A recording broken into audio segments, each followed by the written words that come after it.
together and to celebrate and to have harmony. I believe I'm live now. And but we're talking about Christmas being a lovely time for families to come together, whether you're religious or not. I know many Jews, Muslims, many different denominations, Buddhists, Hindus, they still actually get together at Christmas, and we have Christmas parties. It's a festival. It's a nice time, but au contraire, it can also be a very sad time for many people. For me and my partner, Nicola, we haven't even got a single decoration up. We've actually said to each other, we're not going to get each other any presents. We're not bar humbug. It is kind of sad. Part of the reason is our families are arguing, that's very sad. Mum's not well, and I found Christmas very tough for the last 5 years. There's a few things I can't really go into. One of the reasons my father passed away at Christmas, and now Mum is very poorly, which is sad. And the fact that the family are arguing, it's not a great time. I want to have that harmony and union with family. So what do? I'm currently in a travel lodge in Wrexham doing pantomime. Why do I like to do it? And funnily, the reason why I like to do it is because it's a distraction. And like today, for the first time, I'm doing 3 shows a day, and it's tiring.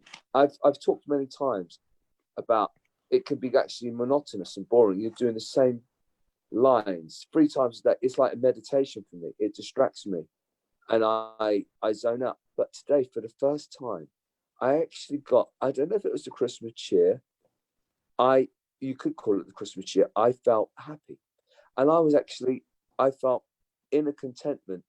And I was actually smiling and joking and being cheeky with the dancers and the kids, and on stage. And although I'm always like that, but it can be a poker face, because au contraire, not a very happy bunny. So, but today I thought, okay, you know what? I'm all right. We don't need lots of food, and that's another thing. Backstage, a lot of the guys have got chocolates and mince pies, and they're eating all these food. And I'm like, for so many years, I've changed my diet drastically, but for so many years, I've been eating such terrible things. One, spiritually, because now I'm a transitionary. You're changing, and I no longer want to take on the emotional suffering of another animal. I actually see it like a Holocaust of animals, what we're doing to them. Listen, I mean, I'm still eating a bit of meat, but much, much, much reduced.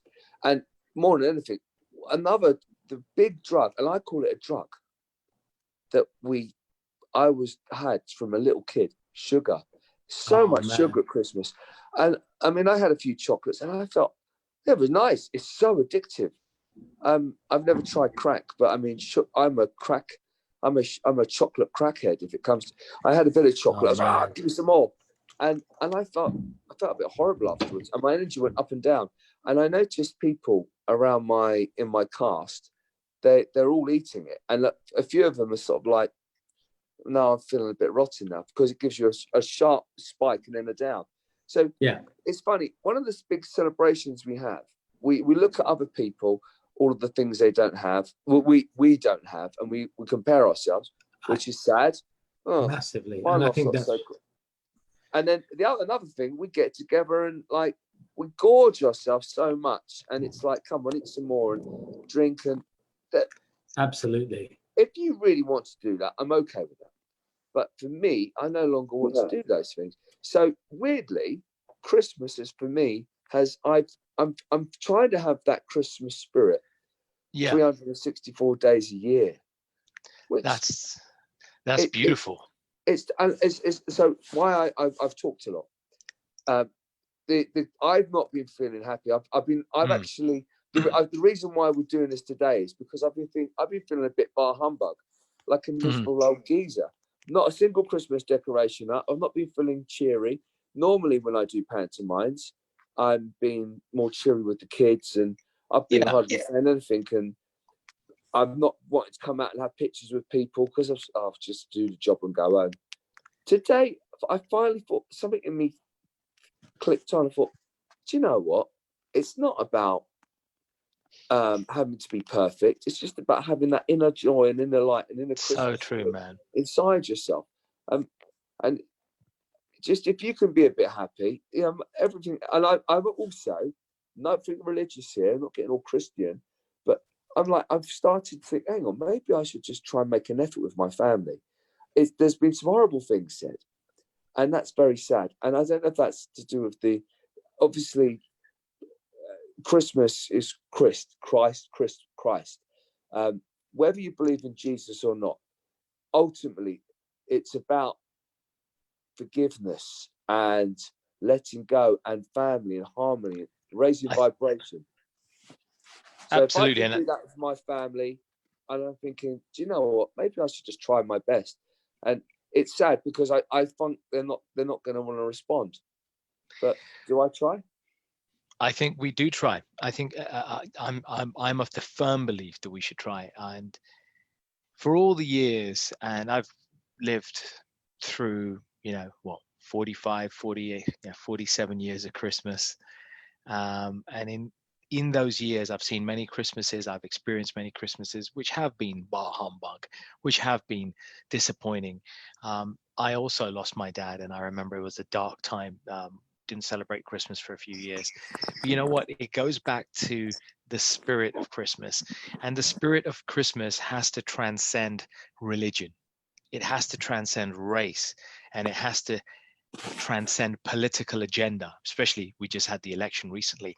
If we look at the spiritual spirit of Christmas, and if we put aside the commerciality that Macy's, Father Christmas, a lot of these constructs that were made and put people off, right? If we put aside all of that, what is the essence? And the essence is a time for inner growth. And if we see Christmas as a time for forgiveness, if we see it as a time for actually learning to be more tolerant and patient of people around us. And here's the other thing. Isn't it funny that at Christmas, many times, I know for myself when I was younger, and maybe for some people out there, we strangely make it a time about us.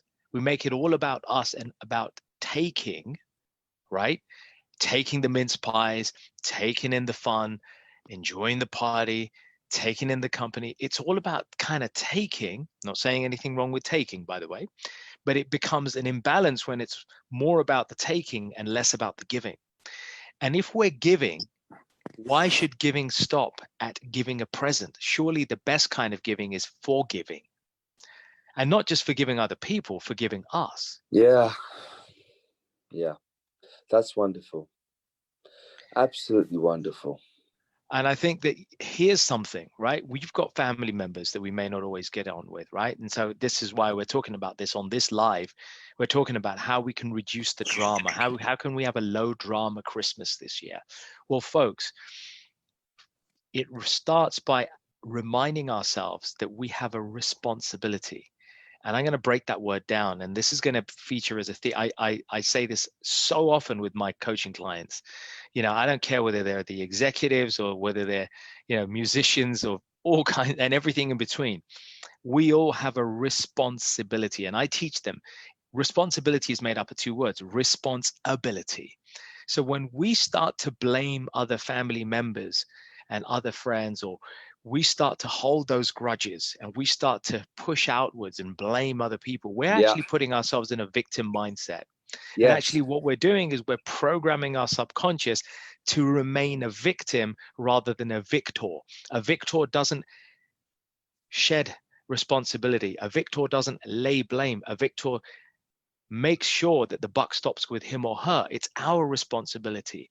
Now, sure, we may not be the cause of a lot of the angst and pain that we may have in our lives from other family members, but that doesn't mean that we need to be the same as them and come down to that level. So if we can learn to start being responsible, able to respond, right? Responsible, we could actually start to make a change in some other people's lives. And God knows the world needs that at this time of year.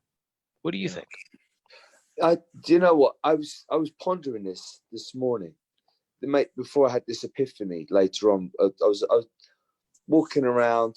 I'm doing this pantomime. I'm like, I've gone to the shops to get some lunch, and I see everyone being happy, and I'm happy then. But then deep inside me, there's something not happy about me. I know, and it's what you just said. It's about forgiveness of two family members. And I thought, okay, do you know what? I'm going to be the bigger person. I'm going to be responsible. I'm going to go in there and just go, come on, let's just all be friends. But they've said such horrible things, and I'm like, yeah, be bigger, be like a grown up looking down at a child, because what they've said is childish.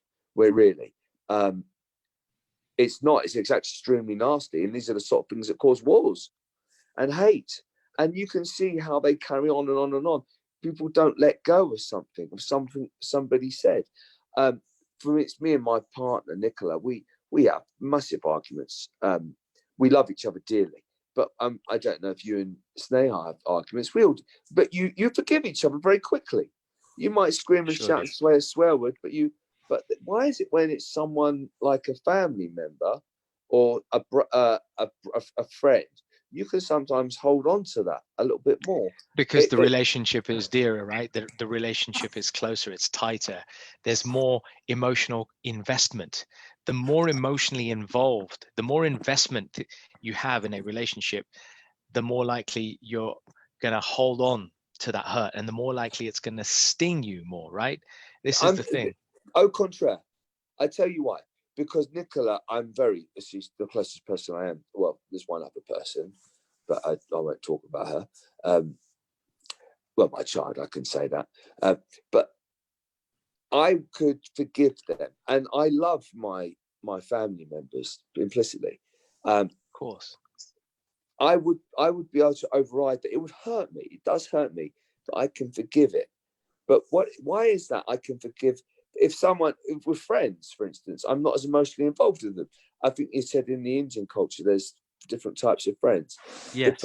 There's the fair weather friend who's a friend and is just what you call a doper? The dost, yeah, D-O-S-T, dosty, yeah, the dost. And you think they're your friend, but they're just there for they're a drinking buddy. And if they say something rude and horrible to me, I'm like, okay, that's not nice. I'm not really interested. Sod off. I don't really want to speak to you anymore. Then I would get hurt. If it's a close friend, yeah, I would get very hurt. And I have in the past. I've moved away. And I was just thinking today, I had 3 best friends on my hand, and I don't speak to any of them anymore. Because things have happened. And I go back to Nicola though. I've managed to forgive her instantly. And she forgives you, of course, right? Yeah. And that's a symbiotic relationship. And I think that's the hallmark of a good relationship. The hallmark of a good relationship isn't the. I've had 2 extremely publicly renowned failed relationships in the press, and I guess there wasn't the forgiveness. Although I've learned to forgive now, all those years on, and that's what. So I understand what you're saying now. It's only because I guess I've evolved. It's so now we evolve. Yeah. But I guess if someone so close to you says something, it can really be hurtful. I get it. I get it. And can I just add there then, in that case, that let us also remember that not everybody is as everybody's evolution, everybody's psychological, everybody's spiritual and emotional evolution is at different levels at different times in their life. And so the Alex, the level that you're at today isn't perhaps not the level you were at 3-4 years ago. And so it's the same with our family members. So I think when we approach Christmas, if we recognize, I think you nicely said it, by the way, earlier, that we're all human beings. And if we see each other as human beings and imperfect adults, rather than, oh, well, she's my brother, he's my sister, how dare they say that to me? Oh, he's my best friend, how can he say that? If we remember they're just adults with imperfections, it's easier on us. We don't get so angsty. We don't get so irked. And we then retain, and this is important, sorry, I don't mean to go into coaching on a Sunday night, but this falls into an area called emotional intelligence, an area that I'm very passionate about. I use emotional intelligence in my coaching with clients. And what emotional intelligence is telling us is we need to be able to be emotionally centered. And the more understanding we are of people's foibles and tendencies to say stuff that they probably don't mean, but they say it like, you know, you've got certain individuals saying that to you, the more likely we are to remain balanced in that situation and not rocked, which means two things. A, we're not so rocked and so we're not so emotionally drawn. So we're not drawn into their drama as much. And so we're less likely to become unhappy. And B, it means we have the choice. We retain the choice to choose to distance ourselves from certain individuals during Christmas rather than being goaded into their drama and drawn into the drama. Yeah. And so we retain that choice. We remain responsible, even at Christmas. I have made a conscious decision, and I said to Nicola the other day, I was very sad about my family. I've made a conscious decision to withdraw because I'm giving out love, and I'm not getting pain back. And I'm like, I can give out more love, but there's a point where you have to have first aid. Is that the word? Not the word. Survival for yourself. self survival. I can't think of the word I'm looking for, because I'm going out putting out energy, and it's being dropped, and I'm like, it's making me very sad, and that's what makes me sad about Christmas ultimately. And I'm like, let's put out more love. Hang on, it's not working. Well, you know, the thing is, there's a point where you like, all right, that is sad. You're a good guy, and you I don't want to get bitter. That's the thing, because that's right. The main, because bitterness then pulls you down. Exactly, it's a negative emotion, right? So I want to give an antidote for everybody, right? And it's something I've done myself. I have spent a good number of Christmases, more than I can probably count on one hand, or two hands for that matter, in London, in Lincoln's Inn Fields, Holborn, feeding the homeless on Christmas Eve. I know that place very well. You know it well, right? So there's a lot of homeless people, right? That's one place, going and serving people food. Yeah. You know, folks, you've all heard of the Foreign Legion, right? So you know that the old story, that the legend is that many people, many disenchanted, disingenuous, disgruntled, and disillusioned men would join the Foreign Legion. They would join it because they were lost in life, or they wanted to overcome some great pain in their life. So think of this a little bit like joining the Foreign Legion for 1 or 2 nights, Christmas Eve, Christmas Day. If you're in a situation where you feel the people that you would normally spend Christmas with are not the people that you want to spend because they'll drag down your energy, or if you feel you don't have people, right? And then you're coming from the point that you just started, from the place where, Alex, you just pointed out at the start of this live, which is, if you're coming from a place of lack, thinking, why have I got anything? Why have all those people got stuff? Why is my house empty? Why is my Christmas stocking, metaphorically speaking, empty while everybody else has got so much fill?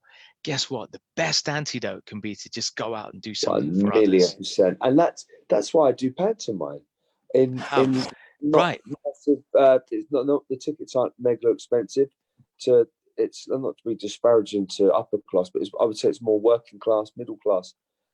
They're not, so we're doing it so people can afford it, and that makes me feel fabulous.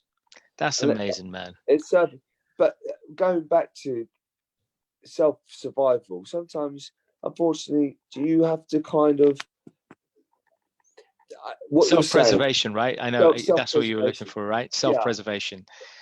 Cut people out, but it doesn't mean you don't hold love. No, it doesn't mean but you choose to hold the healthy distance, right?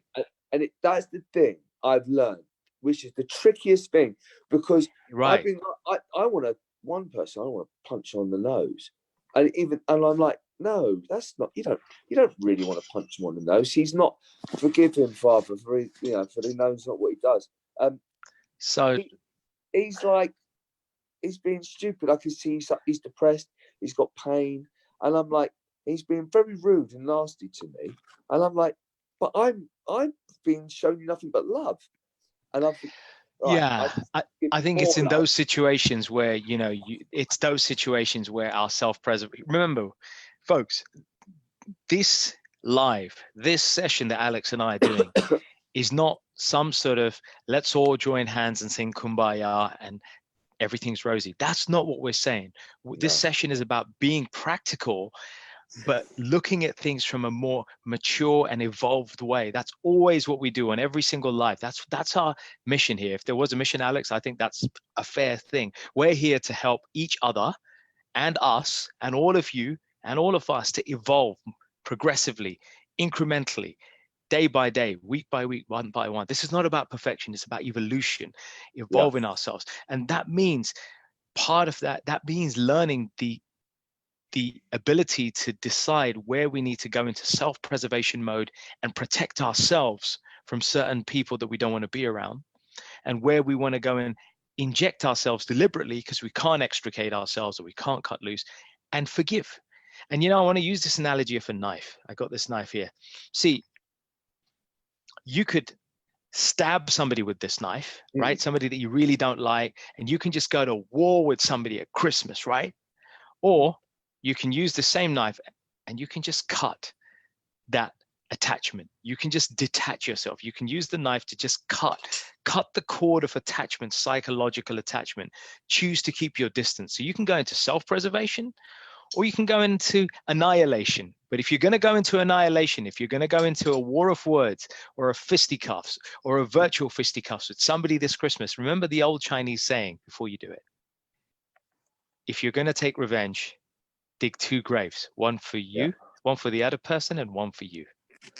It's a little bit more complex than this. This is the thing. To detach, I could detach. If I detach, I don't care. And if I don't care, then the love has gone. I've seen other family members detach from. It's complex in my family. 2 other family members have detached from each other, and they've said, "I don't care. They don't exist anymore." I'm like, that's sad to me. See, what I've decided to do over all of this, right? My own therapy for myself, talking to myself, and going through peaks and troughs of dilemmas. Actually, Nicholas said, just got to let that go. Someone said on Christmas Day, I wanted to escape with Nicola and go and do something nice, my partner, away from it, where it'd be happy, and like just have. And I thought, no, I'm going to say I heaven forbid it is, but I need to be with my mum. She's not good. So everyone's going to be there, and I'm going to see everyone probably, and that's a great opportunity for me to just be nice, just to be nice, and just let open up my heart and say, at least I know I've done the right thing, and not hold the resentment, and hopefully potentially heal a family. It's the most saddest thing. All I want is my family. That's all I want for Christmas is my family. And I'm lucky I actually have a family. And that's like we said, I have gone off. I've actually done what you've done. I went to a hospital a couple of years ago for little children suffering from cancer. And we went around as Santa Claus, me and Nikki, and she was an elf, giving out presents to local hospitals. And it made us feel so great. And I thought, I've got nothing to complain about. But I mean, obviously, we do. We still got our own shit going on. And as much as that's great, and that made me feel great doing those things, I still got my own issues and challenges I have to deal with. And so will you. And going and helping the homeless in Lincoln Inn's Field in London, in Holborn, and doing things like the soup kitchens. I've done those sort of things. That's great. And but you still have to deal with your own shit. And you do. And I'm like, it definitely helps. What you're saying definitely helps. But you still got to contend with your stuff, right? There's no bones about it. But there's something really important that happens, and people miss this trick. People think that we're masking emotions by doing this. No, when we exert ourselves, when we be the bigger man, the bigger woman, when we forgive, when we exercise our jurisdiction to distance ourselves from certain people who are hurting us, our self-preservation, our responsibility, when we learn to be kind to people who probably don't deserve it, and when we go and immerse ourselves in charitable, philanthropic works over the Christmas period, what we're doing is we're building our capability muscles, our tolerance muscles, our resilience muscles, number one. And number two, we are learning to take fresh perspectives. We're getting fresh perspectives on our problems that we've still got. That is such a huge win. Just think about this. When we do these four things, or any of these four things, we're building our resilience muscles. That means we're mentally tougher, emotionally tougher. Those benefits are going to be able to help us to overcome all those problems that we have had. And secondly, it's going to help us to reframe the perspective and look at those problems from a different perspective. It will afford us a different angle on how to solve those problems. And wait a minute, watch this. Sometimes, and I've had this, I had 5 problems, let's say, at the end of the year. Just by changing my perspective and hanging out with homeless people in London, in Holborn, I just dropped 2 of those problems. I only had 3, just by changing your perspective, you sometimes realize actually those things aren't problems. Yeah. We're making them problems. Oh my goodness, you're right. Yeah, I know. You reminded me of some things. When you see people with nothing and real challenges, you think, what am I complaining about? This is ridiculous. And if someone else is, stop being judgmental. And I've become judgmental of other people. And I think, well, I'm not perfect. Why am I being judgmental of that? Yeah. But when you see people complaining when they've got apps, they're kings. And I'm like, that in the past has got my granny or goat, whatever you call it. What's the saying? What's that one? So, long story short, I'm like, why are you complaining? Look what you've got. Look at what Totally. You've got so much. How can you be screaming and shouting? What are you complaining about? I'm like, so that's the thing, though. How do you stop the judgment? Because you could be angry. You can see people, they go and do what do you call it? Activists. They go and do all this great work, and they're very passionate to change the world. And they're like, "Come on, world, wake up!" Is that Greta Garbo? Whatever, what's her name? The little girl screaming. Right. That she's a prime example. Look, you got to change the world. Come on, you're doing. And she's extremely judgmental. But it starts with us, right? It still starts with us. So we don't need to conquer no big mountains. We don't need to go and win some Nobel Peace Prize. We don't need to go out and crush it and show our friends that we're 6-figure legends with £1 million in our bank accounts. We don't need to show the world anything. We don't need to prove anything to anyone except ourselves that we are good enough. Seriously, man. We just need to prove to ourselves that we just need to remind ourselves that we're good enough. That means that we're big enough to forgive. We're wise enough to look the other way if people are yamming away. We're smart enough to distance ourselves from people who we don't feel are conducive to our company anymore. We are savvy enough to save our money from buying material goods excessively, no harm in whatever we're doing, and using that money in a more prudent way to make a more powerful 2020. That's what we got to remind ourselves we are. And that's how we got to evolve. That's for me. That's how I do it, man. Seriously. I warn anyone who's on this journey, which is what me and Prash were doing. We're doing mind, body and spirit retreats. We've got one coming up. It's not always comfortable, guys. I've been going. I mean, I've been realizing. I mean, you feel it, man. You've been on this road. Happiness. We all want to be happier. Yeah. And I'm continually upgrading, hacking, having hacks in my spirit, my soul, my mind. Oh, that's not you weren't really nice that way. Yeah. I mean, look, the whole thing about eating meat. I'm like, It gets you thinking, and I think it's the evolution of our thinking. It's the cultivation of our consciousness. I realize that a lot of what we're saying might be going over many people's heads. That's okay, because guess what? There's 101,000 media outlets, TV shows, internet programs, internet pages that are bombarding us all the time with a bunch of stuff that goes over our heads. But guess what? Ends up effing driving our behavior and misguiding us every single goddamn minute of our waking day. So if we're saying stuff that's going to be above your head, that's fine, because we're trying to plant seeds and drop hints that help us to wake up, really wake up. We're doing what Neo had. What's his name? You know the guy. Yeah. Well, Morpheus. We're doing what Morpheus did for Neo in the Matrix. We're helping all of us take that red pill. What I was going to say, Prash, the red pill. I have had moments of like judgment of others, and I'm like, bloody hell, I want to make the world a better place. I'm going to go like, you bastards, you can't do that. And in my own friends and family, I'm like, come on, it's disgusting. I've started to disassociate, and I'm like, hang on, hold on. What you just said, even in the last few days, why I started smiling this afternoon in a pantomime when I was sad this morning. Alexander Reid, you love yourself. I mean, you really love yourself. You're a nice guy. You're a good guy. You're all right. It doesn't matter. It really doesn't. It does matter a lot.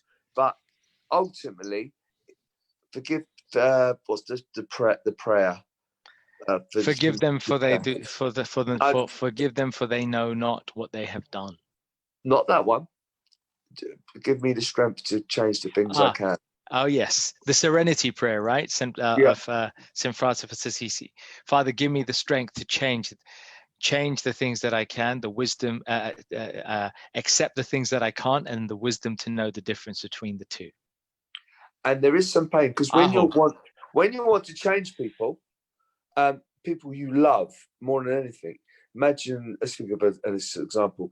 You've got a child and they're a heroin addict. You really want to change them, and you're going to do everything you can in your power to try and change them, but they're going to find a way to slip out and get that hit. And we've got to build our EQ. We've got to build our emotional intelligence. Like I said earlier in this session, we've got to build our emotional intelligence so we don't get rocked when our family members are rocked. The more we're steady, the more stable we are, the more they will be able to anchor their emotions and their stability around us. It may not happen straight away, but that's what we're setting a precedent for. If we're all over the place, how can we help those who are drug addicts in our family, who are having negative issues in our family? We may not be able to do that. We need to be that lighthouse, that strong beacon. And it doesn't mean we're not going to get severely affected by that. No, it doesn't mean that we're going to. Someone's in a not very good place at the moment. My mother. And that's really rocking me. And that's making me diabolically sad at the moment. But I need to be as strong for her as possible and go on and be happy for her. Go on and be for her and be the giver. Embody that spirit that your mum had, who raised these wonderful children, right? Your mum gave so much to raise all of you. And you can give to others the way your mum gave for you, right? That sacrifice, that this is getting caring. Proper woo-woo now, right? Why am I getting woo-woo? Because I see now, this is a bit too heavy. My mother, she's lost her identity slightly because of the Alzheimer's. She's there fabulously for like a minute, and then she disappears. And I'm like, I get 1 minute. I see her higher self now. Wow. I'm like, well, a higher self is like guiding her now. It's like when that 1 minute is her higher self coming in, and I'm like, and I get absolute clarity, and she says some like profound things. I'm like, wow. And then it's gone. Then she's gone again. It's I have to be as strong as possible, and I see my higher self communicating to this. This is woo-woo stuff. It's powerful stuff. How your higher self is speaking with her higher self. It's happening at a level which the human the normal human senses can't perceive in 3 dimensions, but intuitively with the third eye, with the pineal gland, we're able to slowly just pick up little glimpses of something happening at a higher level, at a higher dimension that we don't recognize. And that's powerful, man. I mean, Einstein talked about it. It's not as woo as we, as people make out. Einstein often said so many times that, for one who thinks that this universe was created randomly without intelligent design, they're deluded. Einstein famously said so many things. There are so many things that he said. The power of imagination is more powerful than any other force, he said. The power of imagination. And Einstein, I was watching a documentary about, it was one of the guys from Gaia, I can't think of his name, he's talking about prayer. You don't have to believe in God or any of that, but just the power of intense thought, intense focused thought. It is now scientifically proven to change physiology of atoms. So basically, long story short, prayer affects matter. Literally, physically affects matter. There's science to prove it. Prayer affects matter. That's incredible, man. Talking about this many moons, in their time, and so pray, think good thoughts, and things you can change the chemistry and the chemistry and the physics of what you're doing. Absolutely, you can. Yeah, and so on that. If you love all this, guys, you were just about to say it. We have got a retreat coming up. When is it, Prash? 6th to 8th of March, folks. Friday the 6th till Sunday the 8th of March. We're going to be having our signature Mind, Body, Soul weekend wellness retreat taking place in Harlow, Essex at a beautiful country mansion. You are cordially invited to join us. There are, I think, 12 or 14 spaces left. It's a small group and we'd love to have you. If you're interested, just drop us a line here, send us a message, send me a message. Anyone though, and I imagine if you've watched all of this, then I imagine you're going to be definitely in the running to come, because we will make it a very beautiful weekend, blending activities for the mind, and we'll go into subjects like this. We'll be deepening our study of human nature and the human experience, and then we'll be doing the whole practical thing as we do with urban spirituality, making spiritual and metaphysical stuff practical so we can use it in our daily lives and we can become a stronger, more evolved version of ourselves. Plus, obviously, Alex, your signature movements, and we're going to have some fun along the way. We'll be doing I'll be doing Mr. Miyagi style fun moving meditation with very basic martial arts. Well, it would be very advanced. It's going to be activating chakras, different points in our body that bring out reptilian brain. Oh yeah, so it's going to be phenomenal. Practical skills to use in everyday life. Absolutely. When the going gets tough, the tough get going. Billy Ocean may even come along. Let's see. So Prince Adam here, when I need to do a mission, I don't know what his sword was, but it's by the power of Grayskull. We're going to teach him how to do that stuff. By the power of Grayskull. So Friday 6th till Sunday the 8th of March. We'd love to have you join us. Get in touch. We'll have a chat with you. We'll make sure that we're both the right fit for one another, and we'd love to welcome you to join us. Come and check us out. Send us a message. Send us a message. And we're doing this by invite only at the moment, so just come and send us a message, and we'll catch up with you soon. Alex, I can't wait to do another one of these, maybe the other side of Christmas. Let's check in with people. Let's share that love. Folks, share your comments, and if you're liking what we're doing, do share this with people. This is definitely something that we feel from our hearts. I guess, Alex, I know you feel very strongly about it, that, this kind of stuff, and it's given from our heart, no matter how imperfect it may be, it's going to help people. So folks, share this, share your comments, share the love, give us some feedback. That's it from me. Alex, thank you so much, man. I know you're having some tough times there. Lots of love. Stay strong. Rewind. It's good. We're good. Remember, we're evolving all the time. Think about the 4 tactics that we shared in this session. Rewind and check it out if you need to. And we'll check in with another wisdom, urban spirituality real soon. Season's greetings. Keep it spiritual. Keep it chilled. Bye, guys. Bye. Peace out.